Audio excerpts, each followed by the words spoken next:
Sugar Land, Texas is one of Houston's biggest and most prosperous suburbs.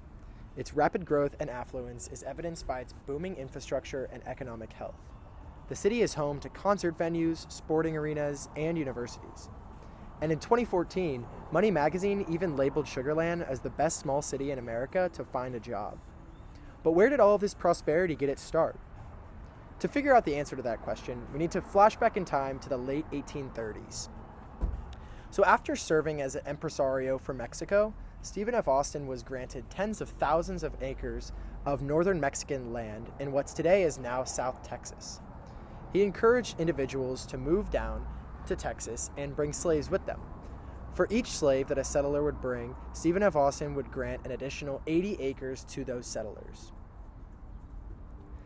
Slave labor became a very common form of labor in Texas at the time.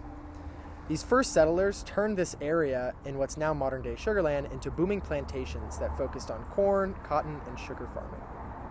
Sugar farming is a brutal process, and for that reason has long been heavily reliant on slave labor.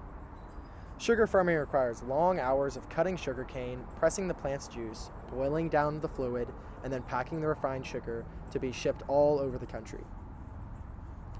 The Civil War, however, changed the outlook for Sugar Land. After the South lost, Texas' economy plummeted as slave labor became outlawed as the result of the 13th Amendment. Many plantations stalled out. Many were consolidated into bigger plantations. This is when the landowners who consolidated these sugar plants managed to survive the loss of slavery through seeking out another labor option: prison farming.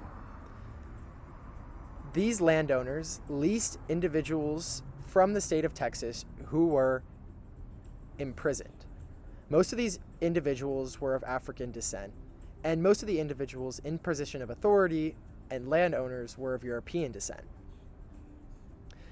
These landowners were allowed to do this because, according to the 13th Amendment, neither slavery nor involuntary servitude, except as a punishment for a crime, whereof the party shall have been duly convicted, shall exist within the United States, or any place subject to their jurisdiction. So because of this clause in the amendment, these landowners were able to continue using forced labor and oppressing mostly individuals of African descent long after the Civil War. Conditions continued to be horrible in these sugar prison farms. Between the Civil War and 1912, over 3,500 prisoners died. During this time, Imperial Sugar, a big sugar company, consolidated most of the remaining prison farms, and Sugar Land became a company town.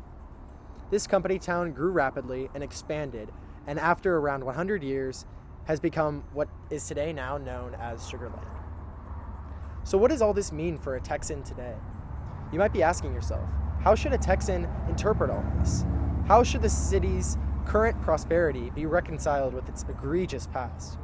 Well, first and foremost, the city of Sugar Land now serves as a reminder for how much of our state and country originally found success.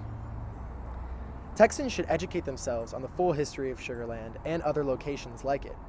We should work to amplify the voices of the historically oppressed and allocate reparations where they're due.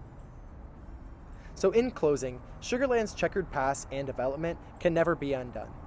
However, through education and research, the residents of Sugar Land and Texas at large can gain a much more nuanced and accurate picture of the origin of its prosperity.